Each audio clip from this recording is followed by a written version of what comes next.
একদিন এই ব্যাংকটা একটি পাথরের উপরে বসছিল, কিন্তু তখনই হঠাৎ করে সেখানে ভূমিকম্প চলে আসে, যার কারণে ব্যাংকটা নিচে পড়ে যায়। ঠিক তখনই একটা হাতি এসে তাকে পাড়া দিতে যাচ্ছিল, যার কারণে ব্যাংকটা অনেক জায়গায় হাতির উপর চিল্লাতে শুরু করে দেয়। কিন্তু হাতিটা সেখানে আম খাওয়ার জন্য এসেছিল, কিন্তু ব্যাংকটা হাতির উপর রেগে তাকে সেখান থেকে তাড়িয়ে দেয়। এরপর হাতিটা মন খারাপ করে সেখান থেকে চলে যাচ্ছিল, তখন সে অনেকগুলো স্ট্রবেরি দেখতে পায়। তখন হাতিটা সেই স্ট্রবেরি খেতে গেলে তার উপর এই কাঁটাওয়ালা প্রাণীটা অনেক রেগে যায়, যার কারণে হাতিটার মনে হচ্ছিল কাঁটাওয়ালা প্রাণীটা পাতার মধ্যে আটকে গেছে। এজন্য হাতিটাকে সাহায্য করার জন্য সুর দিয়ে পাতাগুলোকে উড়িয়ে দেয়।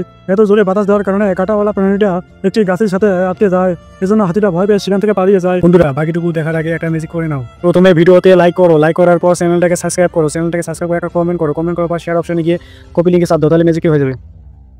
এরপর হাতিটা উট পাখির বাসার পাশে অনেকগুলো ফল দেখতে পায়, কিন্তু উট পাখিটাও তাকে ভয় দেখিয়ে তাড়িয়ে দেয়। এরপর হাতিটা বানরের কাছে গেলে বানর তাকে একটি ফল খেতে দেয়, কিন্তু তখন পাহাড় থেকে একটি পাথর গড়িয়ে গড়িয়ে কাঁটাওয়ালা প্রাণীটার দিকে এগিয়ে আসছিল। ঠিক তখন হাতিটা সেখানে গিয়ে পাথরটাকে ধাক্কা মেরে তাকে বাঁচিয়ে দেয়, কিন্তু সেই পাথরটা আবারও উড়ে উড়ে ব্যাংকটার দিকে এগিয়ে আসতে শুরু করে। তখন হাতিটা তার সুর দিয়ে ব্যাংকটাকে বাঁচিয়ে দেয়। এরপর থেকে জঙ্গলের সবগুলো পাখিগুলো হাতিকে অনেক ভালোবাসতে শুরু করে। বন্ধুরা, যাওয়ার আগে আপনি কোন কোম্পানির কোন স্কোয়েন তা কমেন্টে লিখেন।